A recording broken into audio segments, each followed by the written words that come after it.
nu maha suci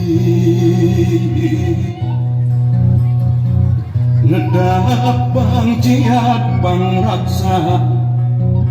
para abdi-abdi seni sejak ngaguar larangatan titis waris ini